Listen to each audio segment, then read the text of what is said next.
The last message my father sent me before I walked across the graduation stage was only 5 words. "You're on your own now." I stared at my phone while everyone around me laughed, hugged their families, and took pictures. My hands were shaking so badly that I almost dropped it. I had spent 4 years believing that maybe graduation would change everything. Maybe my father would finally be proud of me. Maybe he would look at me the way he looked at my older brother. Maybe he would say, "I'm proud of you." Instead, I got 5 cold words. My name is Emily, and growing up, I always felt like I had to earn love that everyone else received for free. When my brother wanted a new car, Dad bought it.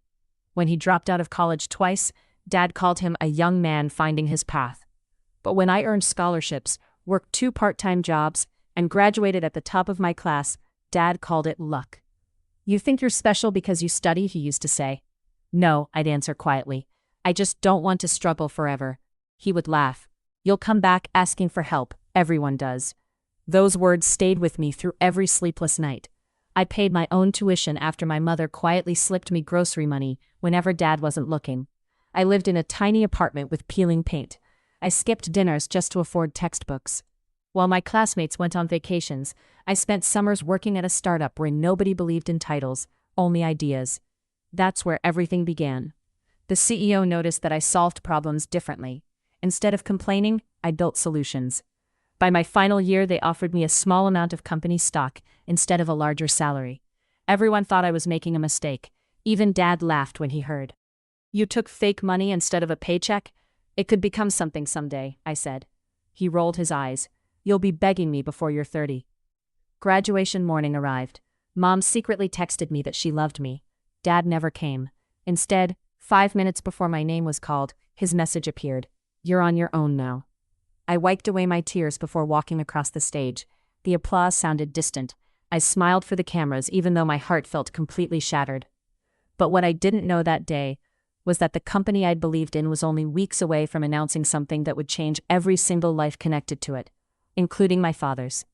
Life after graduation wasn't glamorous. My apartment was still tiny. My salary wasn't impressive.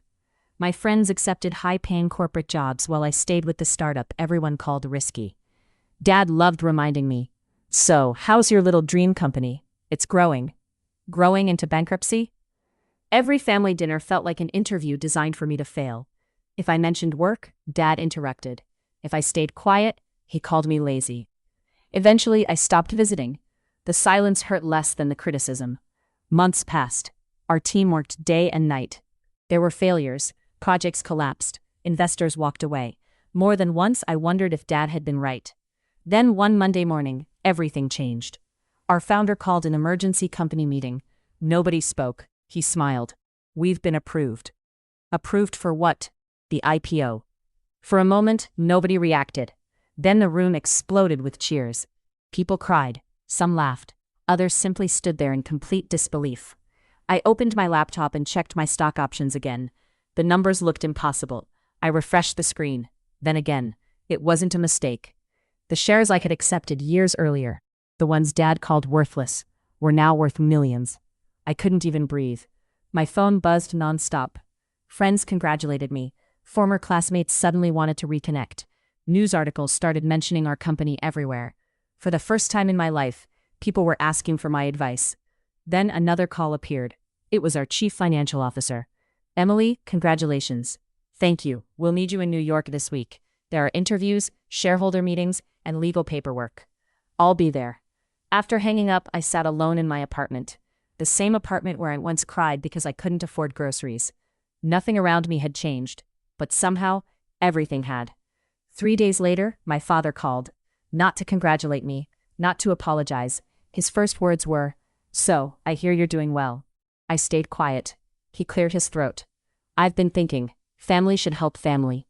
Those words hit harder than I expected. For years I had waited to hear kindness from him. Now that success had arrived, so had his affection. "I always believed in you," he continued. I almost laughed. No, he believed in the money, not in me. Dad invited me to a family barbecue. Mom sounded hopeful. Maybe this is a fresh start. I wanted to believe her. When I arrived, relatives surrounded me. Everyone suddenly remembered my birthday. Everyone suddenly wanted photos. Dad stood proudly beside me, introducing me as if my success belonged to him. "This is my daughter," he said loudly. "I always knew she'd make it." The room applauded. I smiled politely. Then Dad made one final mistake. He announced that I had agreed to invest in his business idea. I looked at him in surprise. I never agreed to that. The backyard became completely silent. Dad forced a laugh. "She's joking." I took a deep breath. "No, Dad." He stared at me. "I spent years asking for encouragement." Silence. "I never asked you for millions." More silence. "I only wanted one sentence." His face slowly changed. "I wanted you to say you believed in me." Nobody spoke. "I built my future without your approval. I survived without your help. And I won't let my success rewrite our history." For the first time in my life, Dad had no response. I didn't insult him. I didn't embarrass him. I simply told the truth. That truth was heavier than any argument. Months later, I quietly created a scholarship fund for students whose families couldn't support their dreams. Not in my father's name, in my mother's, because she believed in me when nobody else did. Sometimes people ask if I ever forgave my father. The answer is yes. Forgiveness gave me peace.